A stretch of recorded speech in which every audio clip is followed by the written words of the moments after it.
1 Samuel 3ஆம் அதிகாரம்.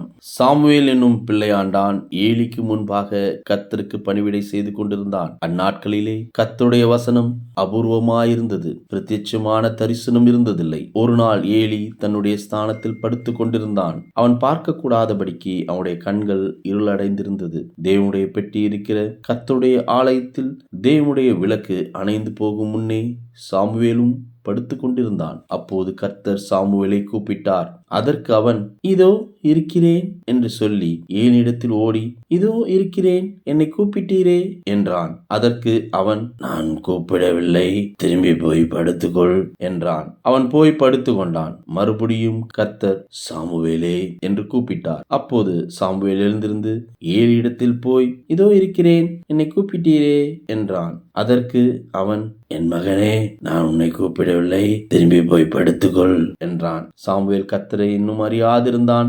கர்த்தருடைய வார்த்தை அவனுக்கு இன்னும் வெளிப்படவில்லை. கர்த்தர் மறுபடியும் 3ஆம் விசை சாமுவேலே என்று கூப்பிட்டார். அவன் எழுந்திருந்து ஏலியிடத்தில் போய், இதோ இருக்கிறேன், என்னை கூப்பிட்டீரே என்றான். அப்போது கர்த்தர் பிள்ளையாண்டனை கூப்பிடுகிறார் என்று ஏலி அறிந்து சாமுவேலை நோக்கி, நீ போய் படுத்துக்கொள், உன்னை கூப்பிட்டால் அப்போது நீ, கர்த்தாவே சொல்லும், அடியேன் கேட்கிறேன் என்று சொல் என்றான். சாமுவேல் போய் தன்னுடைய ஸ்தானத்தில் படுத்துக் கொண்டான். அப்போது கர்த்தர் வந்து நின்று முன்போல சாமுவேலே என்று கூப்பிட்டார். அதற்கு சாமுவேல், சொல்லும், அடியேன் கேட்கிறேன் என்றான். கர்த்தர் சாமுவேலை நோக்கி, இதோ நான் இஸ்ரவேலில் ஒரு காரியத்தை செய்வேன், அதை கேட்கிற ஒவ்வொருடைய 2 காதுகளிலும் அது தொனித்துக் கொண்டிருக்கும்.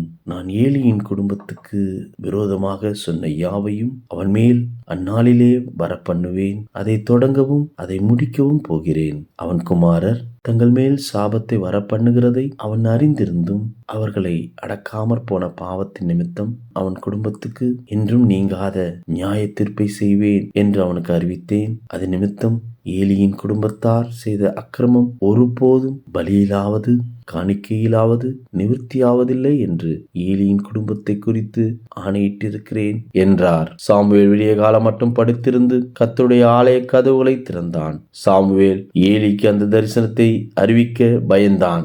ஏலியோ, சாமுவேலே, என் மகனே என்று சாமுவேலை கூப்பிட்டான். அவன், இதோ இருக்கிறேன் என்றான். அப்போது அவன், கர்த்தர் உன்னிடத்தில் சொன்ன காரியம் என்ன? எனக்கு அதை மறைக்க வேண்டாம். அவர் உன்னிடத்தில் சொன்ன சகல காரியத்திலும் யாதொன்றையும் எனக்கு மறைத்தாயானால் தேவன் உனக்கு அதற்கு சரியாகவும் அதற்கு அதிகமாகவும் செய்வாராக என்றான். அப்போது சாமுவேல் ஒன்றையும் அவனுக்கு மறைக்காமல் அந்த காரியங்களை எல்லாம் அவனுக்கு அறிவித்தான். அதற்கு அவன், அவர் கர்த்தர், அவர் தமது பார்வைக்கு நலமானதை செய்வாராக என்றான். சாமுவேல் வளர்ந்தான். கர்த்தர் அவனோடு கூட இருந்தார். அவர் தம்முடைய எல்லா வார்த்தைகளிலும் ஒன்றாகிலும் தரையிலே விழுந்து போக விடவில்லை. சாமுவேல் கர்த்தருடைய தீர்க்கதரிசிதான் என்று தான் முதல் பெயர்செபா மட்டுமுள்ள சகல இஸ்ரவேலருக்கும் விளங்கினது. கர்த்தர் பின்னும் சீலோவிலே தரிசனம் தந்தருளினார். கர்த்தர் சீலோவிலே தம்முடைய வார்த்தையினாலே சாமுவேலுக்கு தம்மை வெளிப்படுத்தினார்.